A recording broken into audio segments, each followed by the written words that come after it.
Here we are in Wimbledon after the ladies' final, here with Steve Flink, old friend and colleague. Steve, we saw probably a better match than somebody expected. I don't know about you, but I mean, it was a 6-4, 6-4, and Serena was the favorite, but she didn't dominate completely. No, she didn't dominate either set. I have to say, I did think before the match that Muguruza could take a set.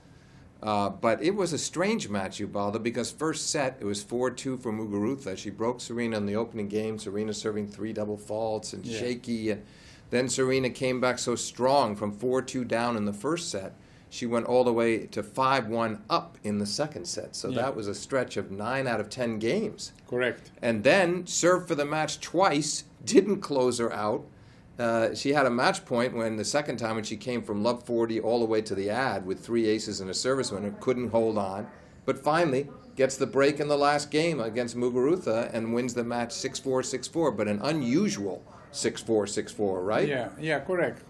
I completely do. I do agree, and well, I admire the way that Muguruza did, because for the first final she could have been more nervous, and at the beginning it seemed that Serena with those 3 double faults was more nervous than Garbine. She was. Probably had nothing to lose. Maybe that was the reason. Yeah, you're right. She had nothing to lose, but you still don't expect someone, Serena Williams, the greatest server in the history of women's tennis, but universally acknowledged that way, to have the luxury of serving first, to serve that way. So it just showed you how much she wanted this title. Yeah. And it showed again at the end when she had 2 chances to serve out the match and didn't do so. Yeah. And then, Garbine, I thought she showed that she has guts. She did. Because when you're down, as you just said, I mean, 6-4, 5-1, everyone's saying, "Oh, the match is over." And instead, she stayed there. And she fought until the last.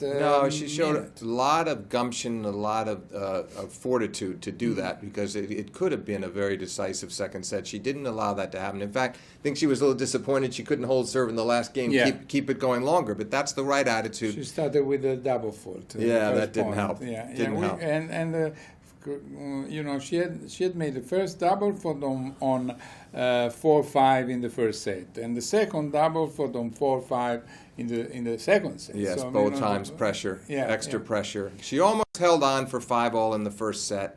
Wasn't able to do so, had a game point. But you know what? It was a good effort, Ubaldo, when you think about it. Her first major final, her first Wimbledon final, a big leap forward for her in the women's game. And she certainly did not embarrass herself on that court today against Serena.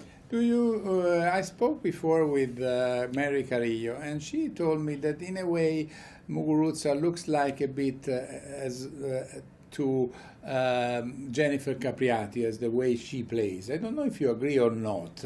I'd have to think about that. I hadn't considered it. She said, it's hitting hard, but Muguruza seems to play a little bit more with some strategy. Sometimes, I think so. I think she does. I think she has more strategy. She's taller than Jennifer. She's got potentially, I think, a much better serve than Jennifer ever had. And yes, I think there are differences in her ground game. So we'll see how she evolves. But I think she will end up being a player quite different from Jennifer Capriati. Even if I'm sure that she would like to have the same results. Because Capriati won 2 slams. She won the Olympic Games. She won the Australian? Australian 2 years in a row, and the French. So she won 3 slams. 3 slams. Correct. So anyway, and we were just coming off the press conference of Serena Williams. What do you think about that? And do you expect that somebody else who is 33 years old tomorrow could win? That was your question to Serena. That was fascinating, because she didn't know right away that you meant Federer. And she was the ultimate diplomat. Did you notice? You asked her. She wouldn't say who the favorite was. She wouldn't say who was going to win. She just praised Federer for his performance. She handled it beautifully and said she was looking forward to watching the match tomorrow. I love the way frankly, I thought the entire... too much diplomatic. I would prefer... I know that it's very difficult to get an American player to be more extrovert, to be more, to be. I No, I think understand that they have good relationship with Djokovic, good Yes, relationship right. with Federer. And she's If going to they say- insult one. If she says, I have to say in the end I make Djokovic the favorite, then Yeah, then Federer's mad at her. And if she does it the Yeah. other way, Yeah, I Djokovic know, is angry. I know. That's why I knew that she wouldn't have asked Right. to the question. Right. But I knew.